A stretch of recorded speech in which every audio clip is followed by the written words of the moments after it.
Thinking of answering the GMAT exam in 2026, but you don't know where to begin with? Don't worry, you are not alone. There are many test takers out there who want a proper process or what step-by-step procedure or a formula that they need to follow. If you're looking for this, then you have come across the right video. My name is Pratik Joshi and welcome to my YouTube channel, guys. In today's video, I'm going to be giving you a step-by-step proper return method of how to ace the GMAT exam in 2026. So without wasting much time, let's get started. To start off with, this video is for who exactly? If you are a GMAT aspirant and you have no clue where to begin with, this video is for you. If you have no understanding about what the syllabus is, what you need to do, then this video is for you. Third is if you are a confused teenager who wants to make the best use of time and doesn't want to waste a lot of time figuring it out, then this video is for you. First, let's talk a little bit about the GMAT exam as a whole. GMAT stands for Graduate Management Admission Test. It is for those people who want to get into the management side of business, and after doing your MBA, you can go to work for a corporate, you can start your own business. You know the works. You've decided to pursue MBA, so definitely you know about this. Now the next thing comes is, what is GMAT? GMAT is a computer adaptive test that when, let's say, you are answering a question, you get the correct answer, then the next question is a bit tougher. If you screw up this particular question, you get the wrong answer, then the next question is a bit easier. That's what you mean when I say computer adaptive, that is exactly what it means. Third thing is basically the score of this exam is valid for 5 years. So imagine you answer this exam now and you have the next 5 years to figure out till 2031 to figure out whether you want to take admissions or not. Speaking about the sections, it has 3 major sections: verbal, quant, and data insights. I won't bore you with the details of this. If you want to know the more details and what are the things that have changed in 2026, then the video I have mentioned in the I button and in the description of this video. For new updates around the GMAT, you can go refer there. I've spoken about the changes more in detail so that you are on the same page as the updates. So key line here to understand is that if you need to ace the exam, you need to know first the nature of the exam, what are the intricacies, what are the things that you can make use of to ace that particular exam. Step number 2 in cracking the GMAT is first taking a test without studying. Now this, many test takers, many advisors, many GMAT pros might have a different opinion about it, but this is my understanding. I have done this for myself as well. Answer a mock exam without knowing anything and see where you stand, because let's say that you answer the exam without any prep, you will understand, okay, I'm able to get a certain percentile, you get the score I'm able to get without studying, which is maybe decent, but with maybe a concentrated effort on a particular section I can get a bit more. So that particular first exam will help you know where you stand, and without any prep, what is my position, where do I need to do better, and which section do I need to focus on. If you ask me why is it needed, then first, to point out the advantages, first, it will give you a proper list of your strengths and weaknesses. Second, it will tell you where you stand in the exam race. And the third thing is, sometimes to work on your flaws or on your weak points, you need to first assess yourself and understand, okay, this is where I stand and I need to work on it. So if you're worried that what if I score bad, don't worry about it. It is a start, it is not the finish. All that you have to do now is go upwards. Next, step number 3 is building your study plan.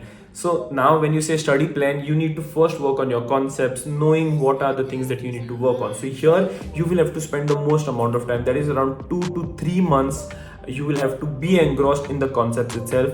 After the concepts are clear, then you can focus on practice. Practice here you can take around 1 to 2 months of proper practice. Third is basically just mocks, revision, and what are you doing bad that you need to work on. Simple as that, a 6-month proper plan. Now, many people say that what if, the initial 3 months are boring, I just got to do the concepts, what can I do better? For them, my advice would be, if you feel you are the one who will get bored, then pick up a book. This particular book is the official guide of GMAT. So when you pick up that book, start solving problems from them. Wherever you see that you are getting the wrong answer, that you need to understand that that is a concept that you need to study. So whenever you find a concept which you have not understood, mark it up, go back, study, get back. So if you focus in this way for 2 to 3 months, you will be able to finish the GMAT official guide and work on your concepts, and at the same time get a little bit of practice. So after that, all you need to do is keep practicing more and more questions. So 2 to 3 months, focus on this. 1 to 2 months, only the practice. So consistency is the name of the game. Consistency alone will beat long, study hours. Let's say that you just sit for 2 days and study everything. That is definitely worse compared to a everyday 2 hour, 3 hour study. That is what is the secret to cracking this exam. Step number 4, choosing the right resources. If you want to study for GMAT and you start studying for some other exam, do you think it will really help you? It will definitely not. So there comes the point of what are you consuming and where are you practicing. So the first book that I will recommend you is the GMAT official guide. The link of the latest copy is there in the description below, and the book looks something like this. It does not have a lot of concepts, but it will have a lot of GMAT questions which have appeared in the previous GMAT exams. So you get a real life experience of what GMAT questions are all about.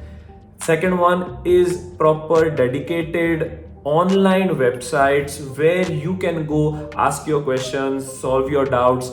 Something like the GMAT Club is a very important website. I'll be listing a few more on screen in front of you. You can go there, be a part of discussion groups, ask your questions there. Obviously, my channel is there as well. But these forums are where you can openly ask your questions and get answers.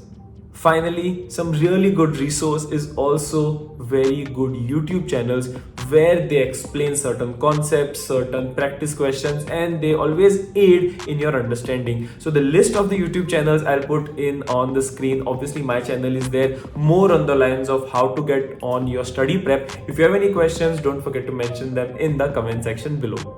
While you're doing it, don't forget to subscribe to this channel. So point to note here in terms of resources is that it does not depend you consume all of this particular resources, but it's very important that you choose just 2 to 3 resources and you stick to it. Whatever it is, you just stick to it, ask your questions there, clear up your doubts, but don't overload yourself with resources, because then it will give you additional stress that, okay, I'm consuming this from here, I'm not able to get most out of everything. So you don't need all of that during your study. The next step is avoiding common beginner mistakes. The first common beginner mistake is studying without a plan. Imagine you want to ace the GMAT exam, you've got your books together and now you're just studying. What is the plan? What do you want to score? What are you willing to focus on more? All of this you need to plan in before. You need to have a proper GMAT plan before you start. Mistake number 2, focusing quite a bit on quant and avoiding verbal. It's a combination of both that will give you your score. Just focusing on quant and avoiding verbal data insights will not get you anywhere else. Mistake number 3, avoiding analysis of mock exams. Why would you answer mock exams if you're not analyzing? I know that sometimes a bad score really hurts you and you feel really bad about yourself. But if the only difference between a good test taker and a bad test taker is that the good test taker will go through the analysis of his bad mock, understand where he has made a mistake, and will work on it to make sure the same mistakes are not repeated again. The last mistake is studying without consistency. Imagine in a week you're studying for like one day Monday, and then on Wednesday, and then last moment Saturday, and you say that okay, I have fallen a bit behind, next week I'll do better. It does not work that way. Every day you need to focus like 2 hours, 3 hours, 4 hours, 5 hours. If you feel you need to put more effort, it has to go in consistently and not only on one particular day. Consistency is the name of the game. So if I have to put together this exam for you, then the roadmap looks like this. First, Study the pattern of the exam. What is the exam all about? What are the sections? What are the areas where you think you may be a little behind others and where you need to put efforts? First step, understanding the exam. Second, answering that mock and understanding where you are without any study prep. If you are at a certain level without preparing anything, all you need to do is work on yourself and go higher. Point number 3, building a study plan. If you're not going to plan your study, then what is the point of putting in so much effort?